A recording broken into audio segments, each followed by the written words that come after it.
Welcome to Lynn Cullen Live. Talk radio without the static. Email your questions and comments to lynncullenshow@gmail.com. And now your host, Lynn Cullen. Oh, yeah. Hello there. Welcome to the program.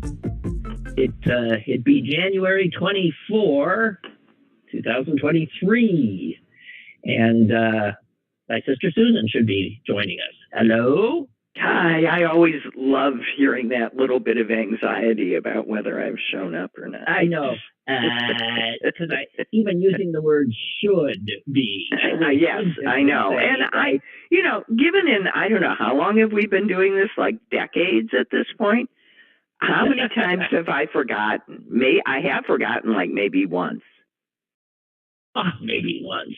A few times more than that. But sometimes you're not there yet, right? I mean, you called in late. No?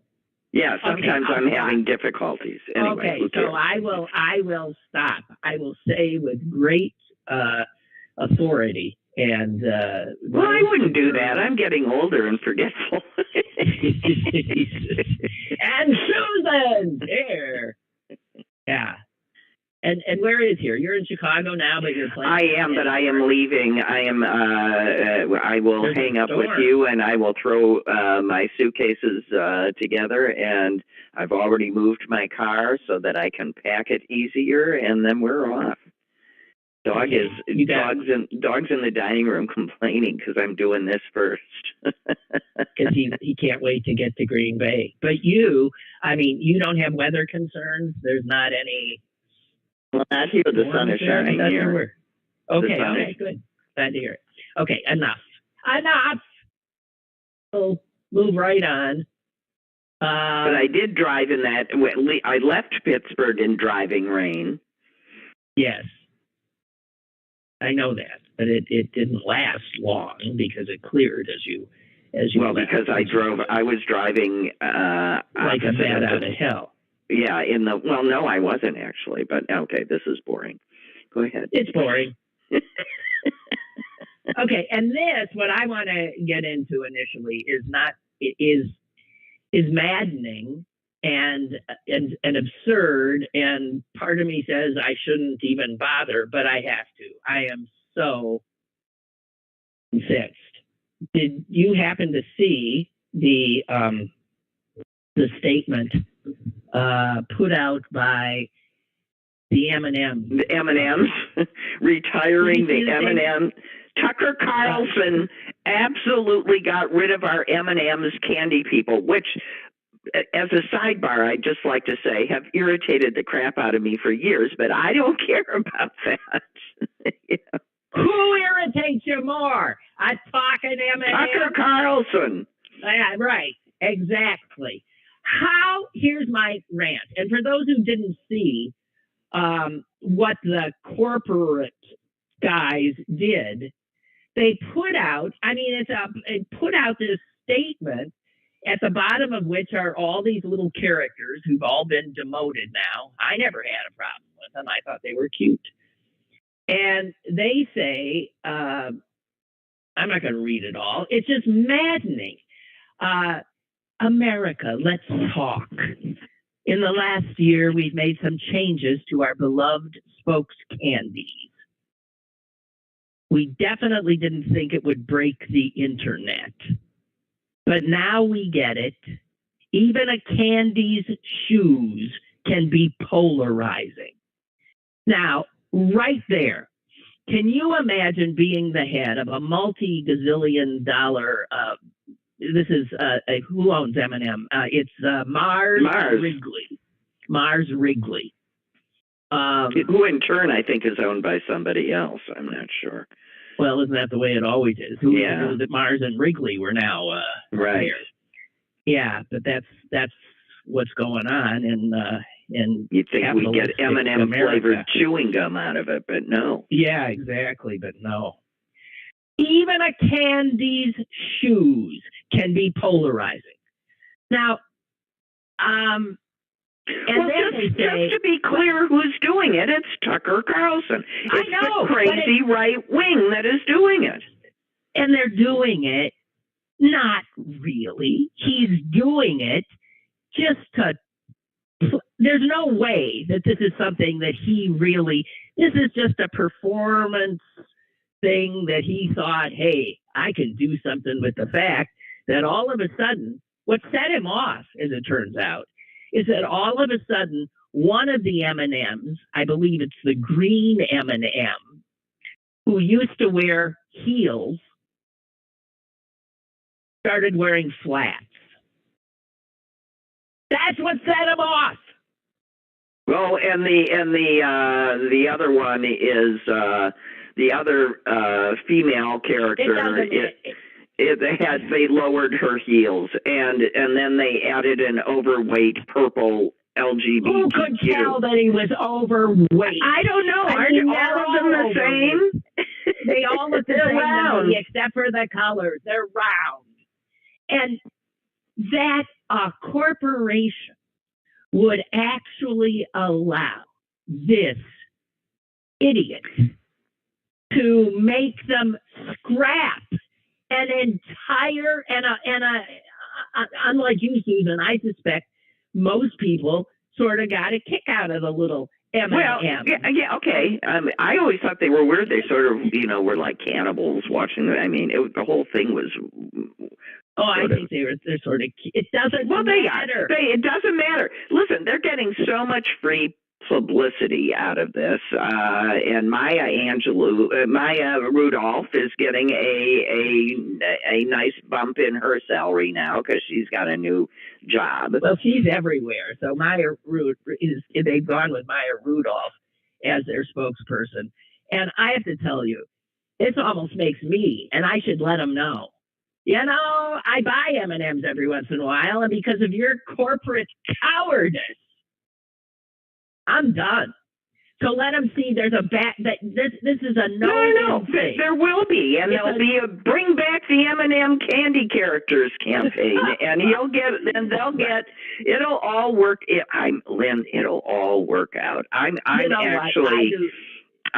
more concerned about a disturbing tactic and a disturbing pattern that I'm seeing in news stories these days. And I admit that it's partly my naivete, right? But there are now, in 2 days, listening to in-depth reports, I have been led through a human trafficking investigation of Indian rig workers that were trafficked and promised green cards, and they had a movement. They escaped their basically slavery by this rig company. They go to the Justice Department. Nothing happens, and they present them with the case, and nothing happens. And it comes out years later that the guy assigned to the case was actually working with the oil company, right? And now, fast forward to today, and we're finding that the Russian counterintelligence guy. I can't. Yeah. Hijack the show. I want to get into that, but we haven't finished with the M&M. Okay. Well, it's a disturbing pattern, Lynn. Go ahead. Finish with the stupid candy. I'll tell you what a disturbing pattern is you telling me to go ahead. Okay, I want to say that there's a great line in the New York Times piece in the business section about high heel wearing animated candies. You can't make it. I think this story is emblematic of how stupid this country has gotten and how cowardly corporate America and all people, because I think of the universities always, caving to pressure from either the woke crowd or then backtracking because they cave to the woke crowd. When are people going to get a spine? I know an M&M doesn't have a spine, but you would think the people who created the M&Ms would. Right. So reminds me. We were at a restaurant last night and had octopus balls on the. All right. They don't have spines either. And it serves them But well. octopus balls, I asked my grandson, do you think we should order? And I'm sure your grandson said, yeah. He did. So did he eat one? Yeah. An octopus ball? Well, it turns out it's just, octopus. Oh, it's an octopus breaded, made into a ball. Yeah. You shouldn't eat octopi. No, they're amazing. they're brilliant. They're smart no, and they're, what are I you just, eating? Those no, I didn't mean to go there. I know. I ate turkey balls once. I'm sure you And they did. weren't, I know, and they weren't breaded. I don't think so. But, okay, listen, so the poor reporter, serious business reporter, is assigned this M&M story. And he starts out with, the corporate, they announced that they were taking an indefinite pause from their spokes candies people. And then he tries to explain that it was the political right wing, mostly Tucker Carlson, that had criticized the spokes candies. And then the poor reporter, a guy named Daniel Victor, says this to the reader. Here's how we got here, to the extent that it is possible to explain. And that is where we are. You can't be a serious person in this country without having to almost apologize to in this case, your readers, and say, so this is what happened. This idiot, this bow tie wearing fascist creep idiot. So one of the things, for those of you who didn't, because God knows I can't watch the guy, when they changed one of the M&M's shoes, Tucker Carlson went berserk on his show. And this has to be something, again, that he sees as a wonderful opportunity to own the liberals because it's so absurd.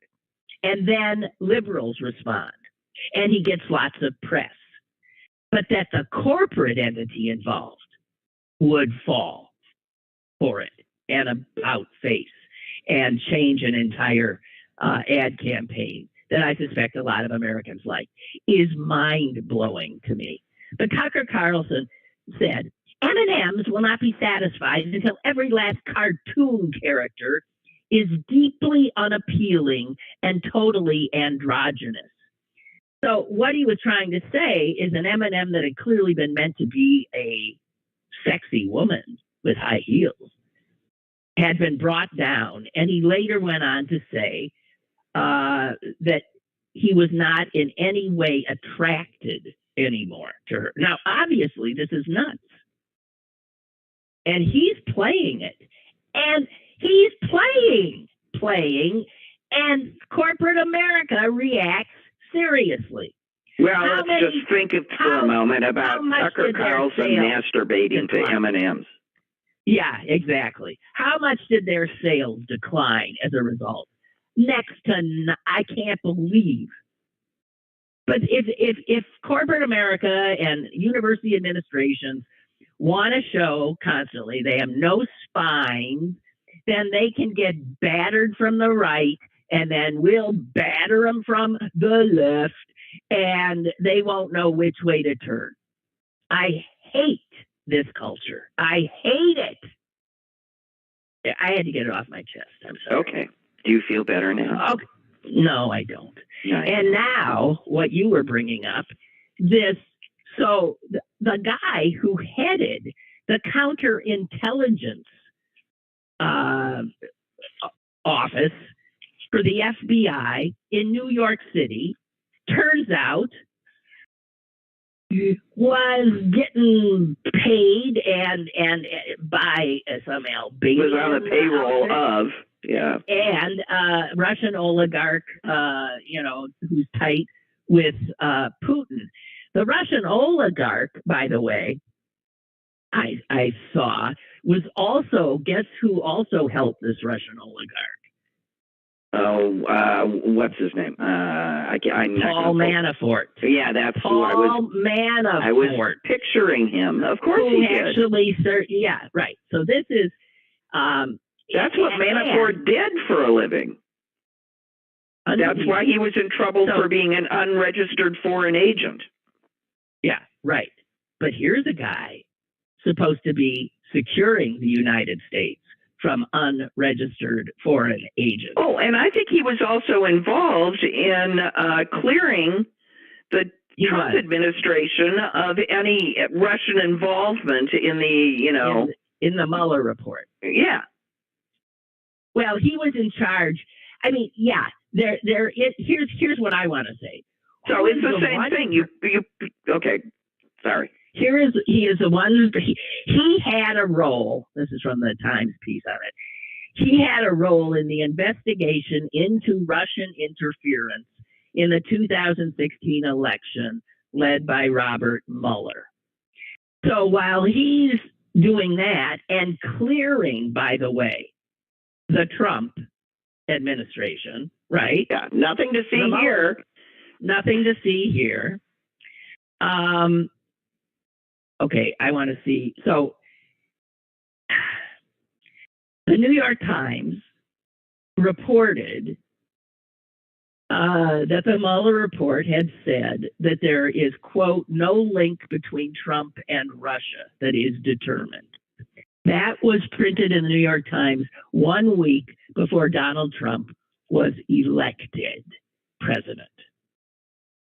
The FBI agent who was just arrested was heading up that investigation. Yeah. So, I mean, we had a double agent signing off on the legitimacy of Trump's involvement, of the Russian involvement in the election. And we had Trump's campaign manager, because that's who Manafort was, working with the same oligarch. Getting money from the same oligarch. 10 years ago, we had another guy in the pocket of another, of an American oligarch who refused to, lift a finger to help all of these people that were being trafficked. All right. Well, Suze, most of us don't know about the ring. We're just naive. Just let it go. Okay. Here's what I want to say. I want to say the one thing that is the same and has been for some time in the Trump administration and still in the Biden administration is the head of the FBI is Christopher Wray. And he was there throughout all of this. And I want to know why Christopher Wray is still the head of the FBI. Something stinks.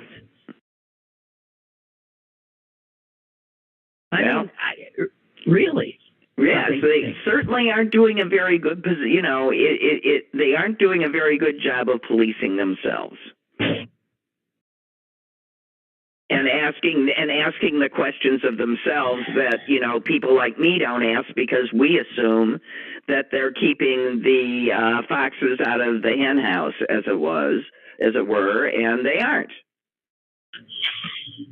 I'm beginning to think that we need to throw them all out and put them all through a rigorous, really, at this point, I need to be reassured that everybody isn't on the take with someone, either, big business in this country or big business in another. Well, it does, again, further erode whatever trust anybody still has in any institution, which is really unfortunate. But yes, it does. And here's speaking of another investigation that clearly disappointed, leading to a report that stinks to high heaven. let's focus for a second on the report from the Supreme Court on who leaked that Dobbs. Oh, we can't figure that out. Everybody said they didn't, so we're done. I guess nobody did it. Yeah. Yeah. Unbelievable. Unbelievable. Couldn't find the Supreme Court. It's a very small group of people that could have leaked it. Very small, less than 100 people. And after what now? Months? They come up with exactly what Susan said. Everybody says they didn't do it, so I guess nobody did it. Well, they got no way. They got all these loose decisions going around. They don't know what's being printed on there. They don't keep track of who's copying what. They don't keep track of copies.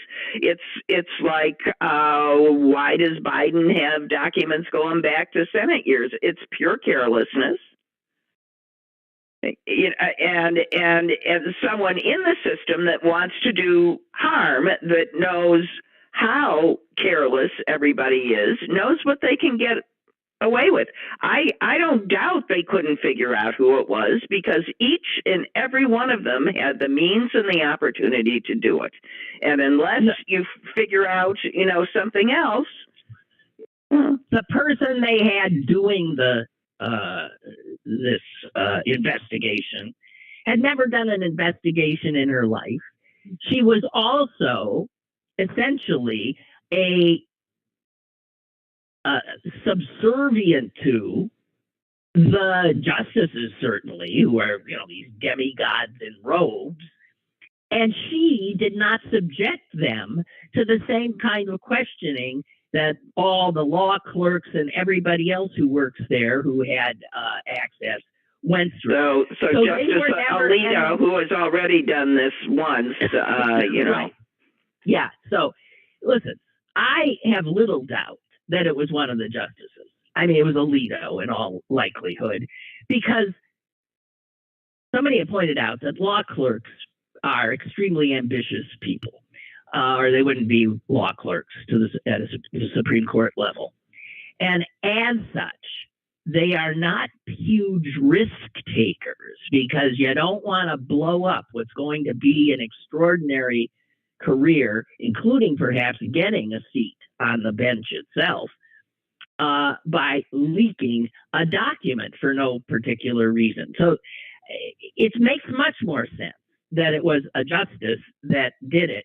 But this woman did not make the justices swear that they were telling the truth. Not that that would necessarily make any difference. It wouldn't.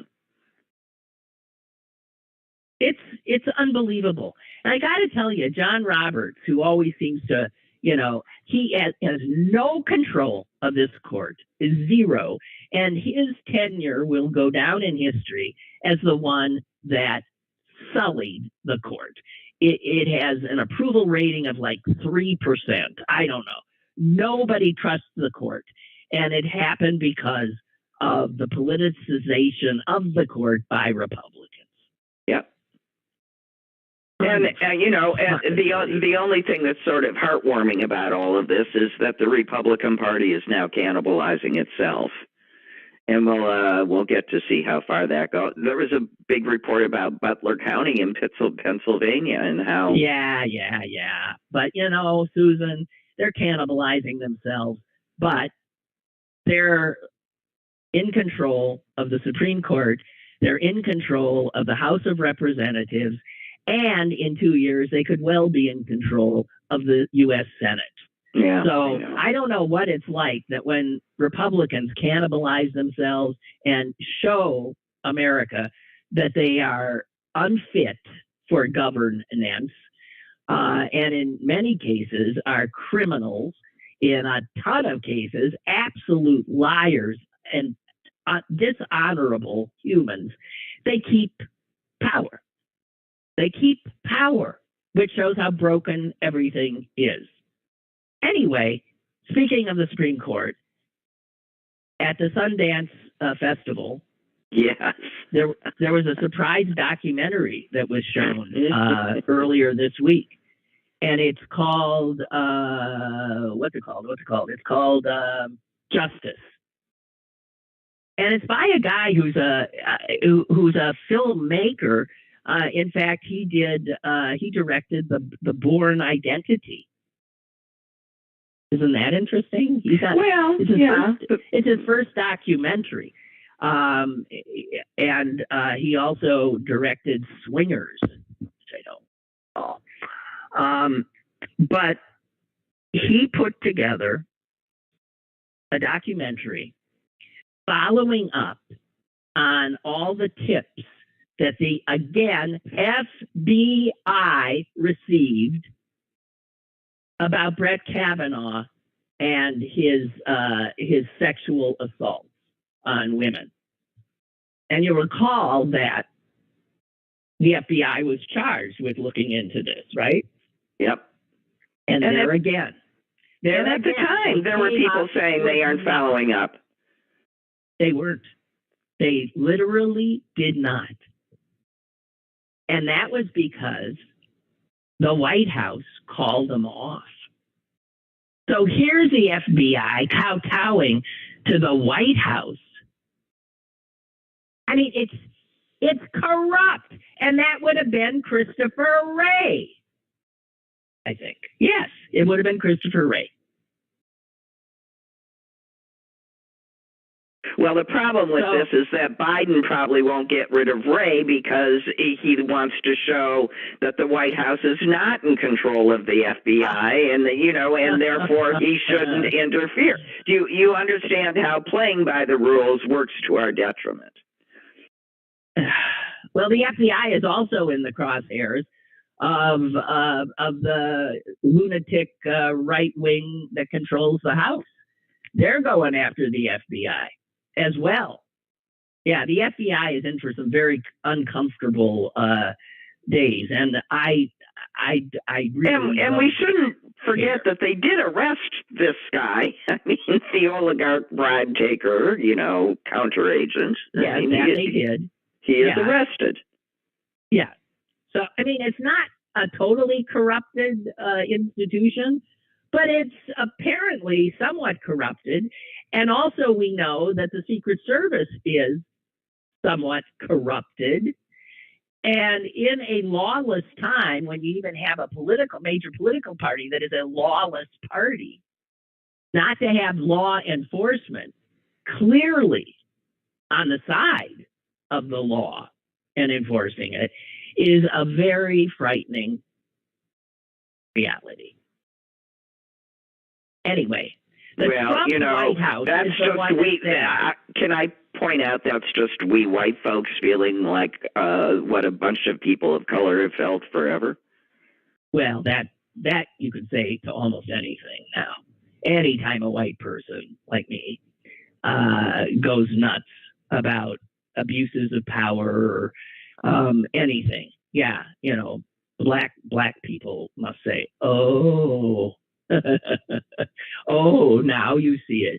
Or Susan, now you see you're naive. Yeah. Okay, so it was the Trump White House that intervened in this because they wanted Kavanaugh on the court, and the FBI. The only way this documentarian got some of this information was through the Freedom of Information Act. And what he did is started following up on the tips that had come in. And oh my God. And since the documentary's come out, more tips have been changing the documentary. They started re-editing. They said that we're going to have to redo this. We're going to have to, it's now a documentary in progress. Right. But the long and short of the documentary is that Justice Kavanaugh seems to have spent 4 years at Harvard with his fly unzipped and his penis sticking out of it. And he would and when it happened to slap him, he would go. It was Yale. Yeah. Oh, it was Yale. Okay. Let's put his penis in the right place. It was. I'm sorry, his divining rod. Anyway, that's basically what this is. That he just spent 4 years walking around and sticking his dick in women's faces. Well, and drunk out of his mind. Right. Yep. And apparently, what the FBI didn't follow up on is contemporaneous reports and witnesses to all of this. From a lot of men, by the way. A lot of people who went to school with him, a lot of men, and in fact, many of them Republicans, who said that what we, the people, were hearing in the testimony of that poor woman, Ford, who I believe has, what is she, living in an undisclosed location still? Probably. The documentary does not deal with her because they didn't want to put her through anything more than she already had. It's corroborating evidence. And of other women. So, I mean, the FBI had this message from somebody who was there, witnessed one of these accounts, another Yale grad. They never followed up on any of this stuff.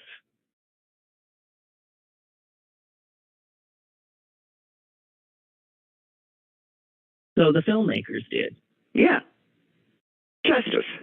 I mean, but the fix is in. Leave us? I don't know. The fix is in. He sits on the court. Yeah. He's sitting on the court and with lifetime tenure. And there's no way to get him off. Can we organize a protest with a bunch of men that just go to the Supreme Court and sit there with their you-know-what's exposed, standing there looking at them? Unfucking believable. Really. Well, and the court, I understand, was a number of the justices said they feared that they would be assassinated. What a bunch of, well, keep it up, guys, because, yeah, right. Wow. Live a life worthy of assassination. You're doing great. Un-effing believable. All right, here's something else I got on my mind. A cheery day.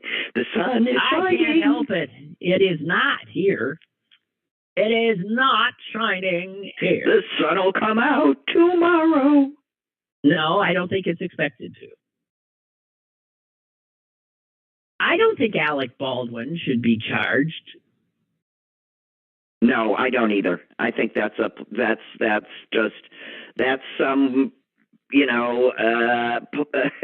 DA that's making her name.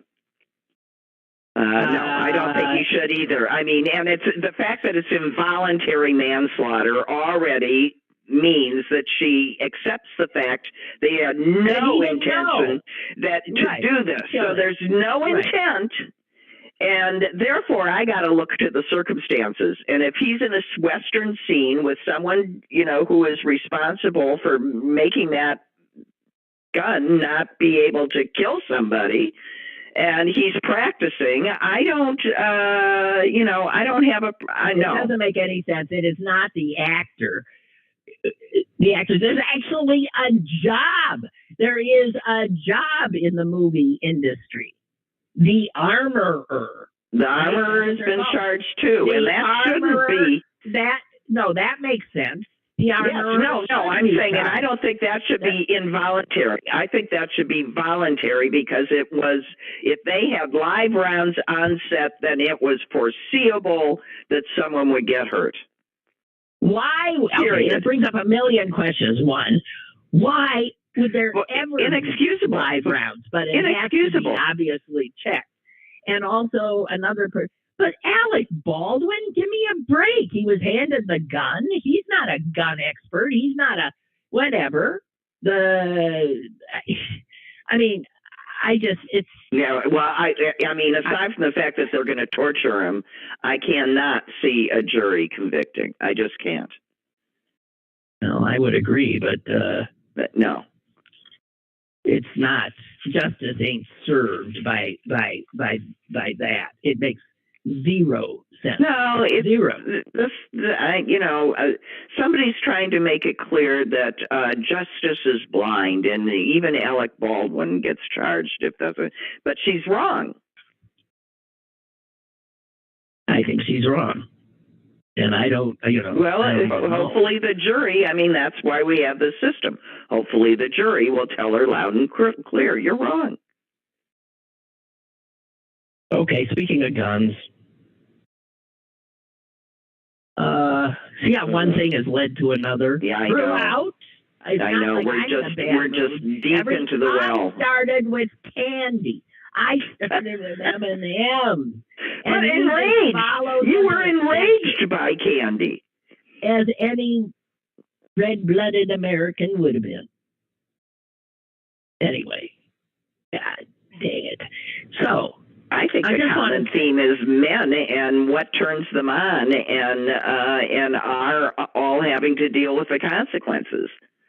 Tucker apparently turned on by M&Ms and Kavanaugh by putting his you-know-what in the face of the more innocent the woman, the better. Unfriggin' believable. So, here's what I want to say. I'm really, I'm blown away. Oh, maybe that's not the right association. Maybe that I should try for another turn of phrase. Gobsmack? No. How about? I'm triggered? No. Let's see. Yeah. Okay. So I can't believe that after all of the mass killings that this country has, I think I said yesterday, there's already been something like 33 mass killings in the U.S. this year. And when I was saying it, it was already incorrect because, there were two more. There were two more. Right. And these are weird because they're both elderly Asian men. Oh, I didn't know the second one was an Asian. Yes. Really? Okay, so Asian men now going berserk like white guys. What is it with you guys? Un-effing believable. But here's the thing. I can't believe that media have not learned the lesson of, I'm looking at headline, above the fold, New York Times today, focus on whether shooter targeted people he knew. Investigation of motives. You know what? Who cares why? Who cares? And this elevation of the killer and what was going on in his head and why he did it is of no or very little importance. It doesn't help us stop the next one. And it only aggrandizes the killers. Right. As long as our national policy is the more guns in hands of everyone, the better. This is what happens, period. And that's what our national policy is. So why are we even reporting on it? Exactly. Why just give us a traffic? Remember when we kept track of traffic deaths? We'll just keep a running little tally, of people killed by gun violence in the country, and then we'll have a race at the end of every year to see, if we outperformed the prior. Maybe some news organization would be better, just to have like a little number, going in the corner. Isn't that what I just said? Can you hear me? I don't think. I think that's exactly what I just said. Oh, maybe that's where I got that idea. That was rather smart. But can you imagine like how many days since the hostages were taken in Iran? Yeah. You just keep a running toll. But it would be absolutely, if you did it for every gun death in this country, if there was some way to keep and we've made it very hard to tabulate, because that's another thing the gun. We've actually sort of, I think, made it illegal. Yeah, to even know. So if that number would, during a regular newscast, be turning over, it would look like the gauge when you're on the gas pump. It would be. I think that would have, maybe some impact on a country that has there's only one common denominator in all of this, and we all know what it is, and it's guns. And they are ubiquitous and available, and it doesn't matter if you live in a state, as you do, Susan, that just banned assault rifles. Yeah. Assault rifles. It doesn't matter if you live in California that has some of the strictest gun control legislation on the books, because we have open borders from state to state. You can buy things illegally. They're everywhere. You can make them, for heaven's sakes. You can make them. And you can make them so that they're not even.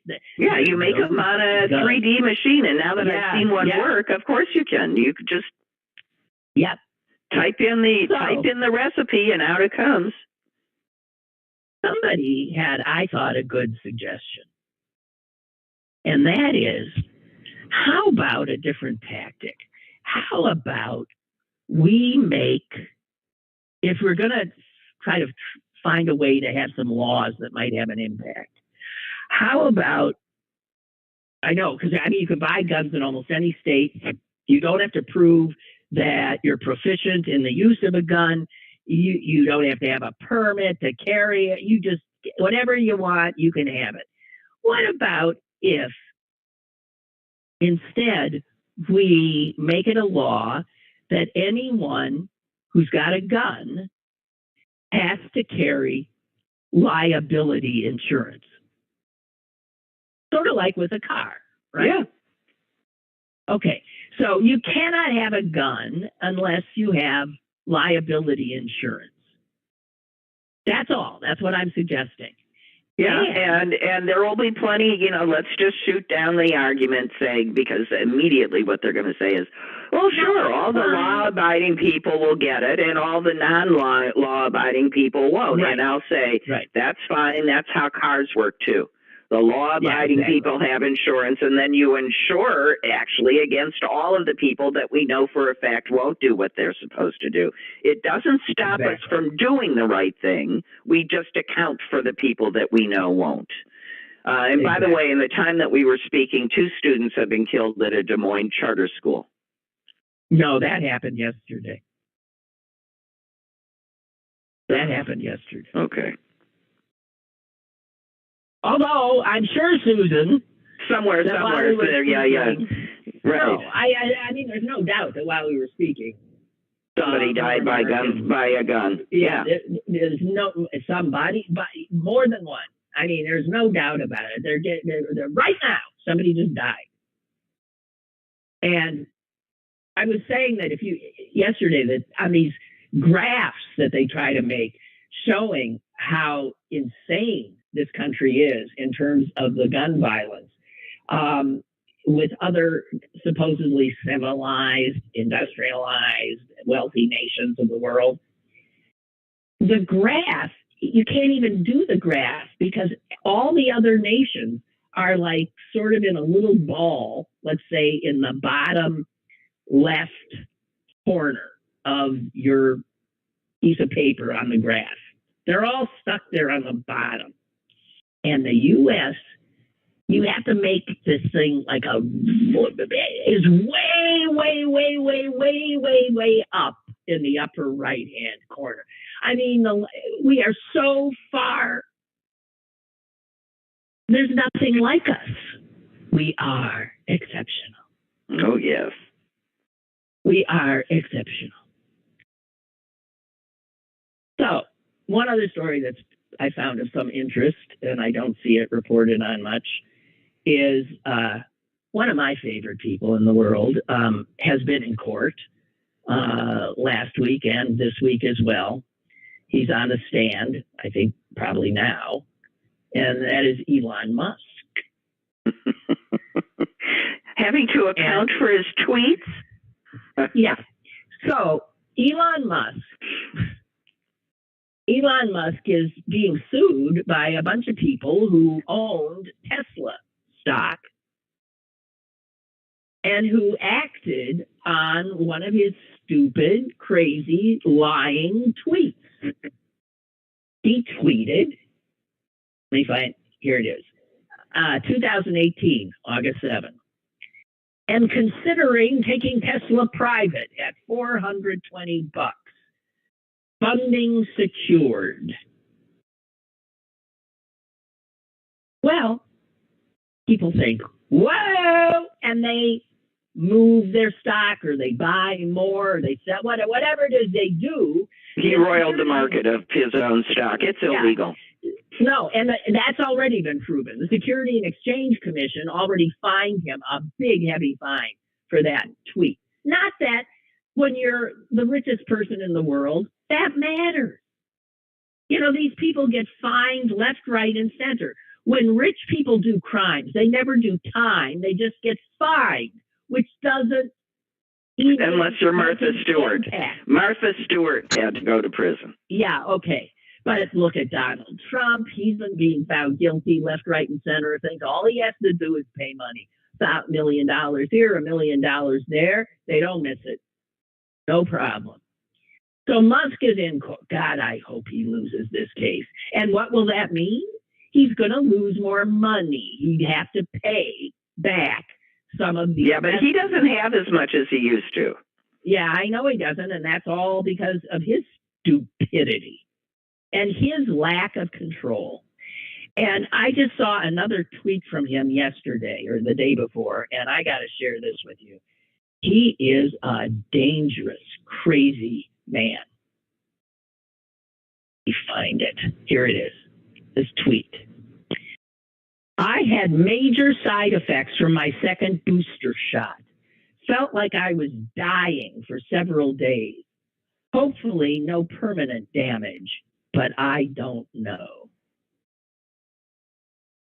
So there's Elon playing in to the anti-vax and the right-wing thing that somehow the vaccine itself is more dangerous.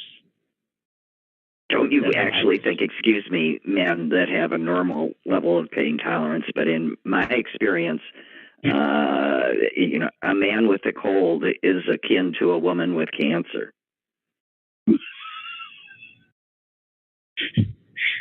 You're saying I'm dying. I had a shot. I'm dying. I hope I'll be okay in the future. I mean, it's just such a little... Wimps. Okay. Well, so that's all the stuff that's been going on. And just in the last, it's just, and I do understand that I'm very excited when I get off to find out here in Pittsburgh, the mayor had a press conference when the show started.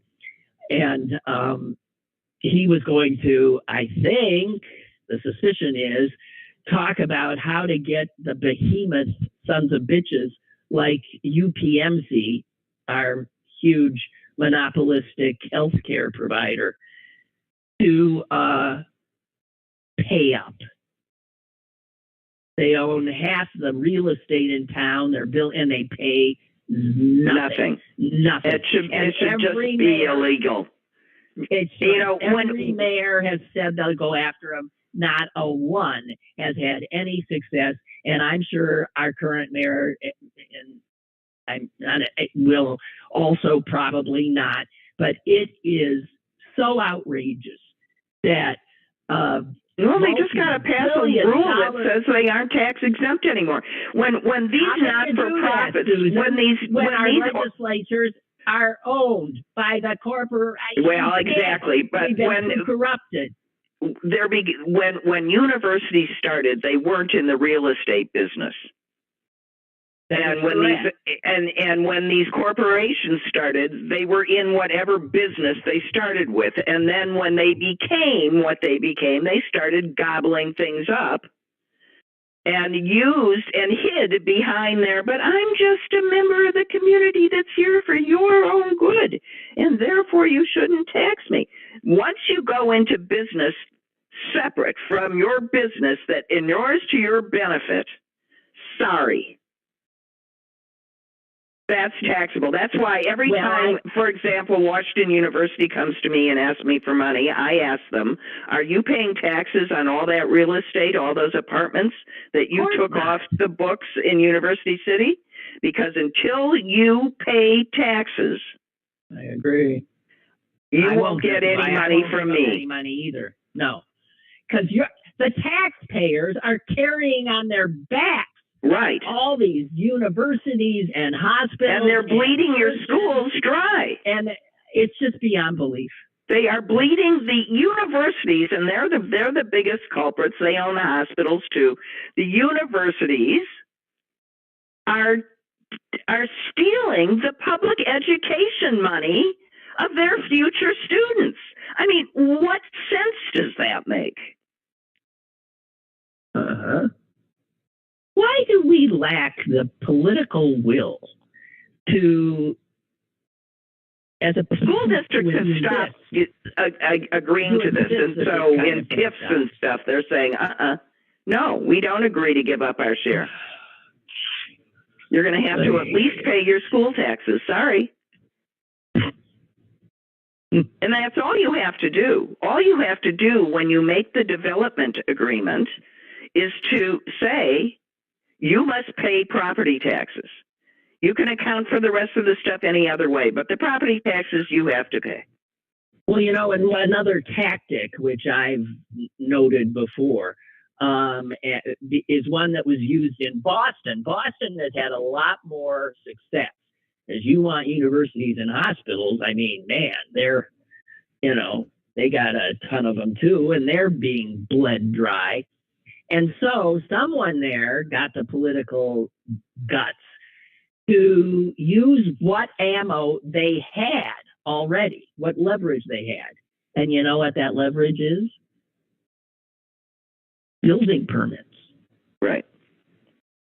Stop and think. I can't open my paper without reading that Carnegie Mellon or University of Pittsburgh or this, that, and the other is about to break ground on some other big, huge thing. They bought up an entire neighborhood. All of those houses and homeowners now go off the tax rolls, and on comes an untaxed behemoth. And there's never and your public schools just lost all those taxes. Right, and there's never a question of, do we give them a permit? Hasn't occurred to them? Unbelievable. So what are they doing? Charging $1 million per permit? No, I don't know what they're doing. But they had the Or they say, we won't do this deal. You won't get the permits unless you pay taxes. That's right. Because, and what would the universities do? Like, would Harvard then have said, I don't know what Boston's government did, but I know they used those kinds of abilities. What they did have in their quiver, what they could, whatever power they had, they used. What would Harvard do? Would Harvard say, we refuse, we're leaving? No. No, they pony up. Going anywhere. They pony up. I mean, that's the stupid part. We are asking these institutions with these billion-dollar endowments. They're asking to be subsidized. I mean, that's just nonsense. They are subsidized, heavily subsidized. Yes. Oh, they take all the government money they can take. And you stop and think.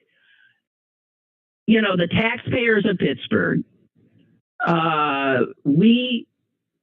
We're the ones funding the cops, the fire department, all of it, and the universities and the medical. They use cops are called to these places. They never put a penny in. Oh, they will say, oh, yes, we do. We do this and we do that. It is infinitesimal. They don't do their share. They're a heavy user and a light payer. Sick of it. Sick of it. Okay, so the Oscar nominations are out. Boy, I haven't seen many of these. Either by. And you know why? Because it seems like my only choice is science fiction, or science fiction. Oh, or Top Gun. There's 3 other movies. Well, here are the nominees for Best Picture. All Quiet on the Western Front. Okay, which I believe is a German film. Must be in German, isn't it? All Quiet on the Western Front was a great movie made a million years ago in English. Right. But this is getting good reviews, except I don't want to see. I'm assuming it's about World War I. I don't know. Whatever. It's supposedly well done. And then we get into the kind of thing Susan said she's sick of. Avatar, The Way of Water, Top Gun. These are both, sequels. Top Gun Maverick. Which is supposed to be a great movie. I don't care. It's just not the kind of movie you like. No, and I really don't like Tom Cruise. I mean, it just sort of spoils it for me. I can't help it. Knowing who he is, it spoils it for me. Well, I've heard of or know all of these except one, which is Triangle of Sadness. I don't know what that is. No, I don't know that either. But you can bet that one is a serious film of some kind, right? Right. Elvis is on. I've seen Elvis. I didn't think it was that great. Yeah. It was okay. The Banshees of Inisherin, I think, is a great movie. And I've mentioned and that I'm looking forward to seeing. Right. And Tar, which is, a Kate Blanchett, I guess, star turn. I don't want to see just because it's about, I'm sure she's amazing. Yeah, it's supposed to be a great performance. But it's about an abusive... it's about a woman acting like a man. Yeah, that's right. And it's like I've seen this film before, except it was always a man. Right. Why do I want to see a woman act like a man? Yeah, this is not it. This is not what equality is about. We aren't asking for the right to be as awful. Or the excuse that when women get to where men get, they become as awful. And then there's another artsier one called Women Talking, which I do want to see very much. And should we continue to be raped or should we murder? Well, it's about women living in a crazed cult, fundamentalist kind of cult in Bolivia. And it just seems like it's really, really good and deals with women in a more realistic way, I got a feeling. Mm-hmm. And then there's The Fabelmans, which I'm not that into. I saw it. Oh, you did? Yeah. Yeah, I watched it with Mother. Why do people keep acting like it's such a big deal? It's like looking at how Steven Spielberg became a... I mean, it was okay, right? But I didn't, when it was all over, I didn't think, wow, what a movie. And I mean, I've had that feeling before, wow, what a movie. No, it was just, okay. Well, there's only 2 movies on here which I've seen that I had that reaction to. The Banshees of Inisherin, I think is just brilliant. But I also acknowledge that most people would think it was boring, right? Mm-hmm. It's about 2 guys and their friendship going kaput because, frankly, one of them is he's a sweet guy, but he's boring, and the other guy can't take it anymore. That's what it is. But because it is so astute about human interaction, and because the actors are so good and the writing so good, I mean, it's just brilliant. And then the one that apparently got the most nominations is everything, everywhere, all at once. And right, and I should probably make myself watch it, but it's sci-fi. It's crazy. I know it's sci-fi, but I saw it. I saw it a long time ago at my son's recommendation. And I didn't know what I was in for. I didn't know it was sci-fi because when it starts, it's not. You're looking at a poor woman who's under under audit by the IRS, and she owns a laundromat. That's what it is. And I'm watching it and feeling, okay, and pulled in, good acting, good this and that. And then all of a sudden, it's like you're in another world where there's superpowers, and because I went in totally unaware, was flummoxed. I mean, I really struggled to follow it, and I will watch it again now that I won't be so sideswiped by what I wasn't expecting. Right. The acting is just really well. That's why I want to watch it, because I want to see her. Because there's more than her. There's both her. All three hers are incredible in it. There's three great women actors in this, and they all got nominated. I think. I don't know. Did Jamie Lee Curtis get nominated? She plays the IRS agent. It's just wonderful. It's. But I know I saw it. I've heard a lot of people who saw it who said, "What? I didn't even understand it. I couldn't figure it out. What was going on?" And I sort of felt that way too, which is why I want to watch it again. It's long too. So anyway, there's that.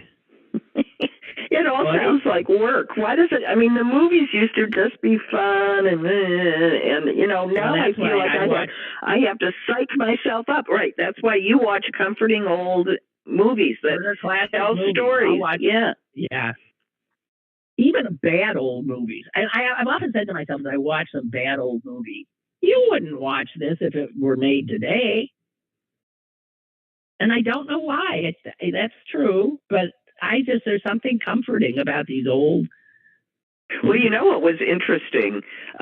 Just so people know, Lynn found these recordings of my father and his siblings when they were young. I mean, prior to World War II. And the way they're talking on this recording device sounds like my father is pretending to sound like Walter Winchell. I don't know. I mean, it's hard to even recognize his voice. He's doing this weird accent. Right, and they're talking the way they talked in those old movies. In the movies, there was a different kind of way that people spoke. Right, and they're talking like that. This sort of, I guess it was considered the way that people of substance spoke. Yes, it was just weird. I mean, he was our father at the time. I mean, he was like 18. Right. That was recorded, but he sure sounded bizarre. But you're right. I mean, there was a different kind of elocution. And they called their mother Ma. I know. Okay, bye. And we didn't know that. They called her Ma. We never met the poor woman. It was like we never met these people. We knew them older, but younger. We did not know we these never met people. her. And we never met her. She was dead months after those recordings were made. It was 1939. Yeah. Right. Oh, well. All right. Hey, guys. We went over. Thank you. I'm in a mood now. I don't know why. Thank you, Susan. Bye. Safe travel. Thank you. Okay. Bye. Hey, and tomorrow, Sally Wiggins on for the hour. You never know what's going to happen with her. You can laugh, you can cry, you can, I don't know. We'll find out. Okay? So all you Wiggin fans, tomorrow's the day. Okay? Toodaloo.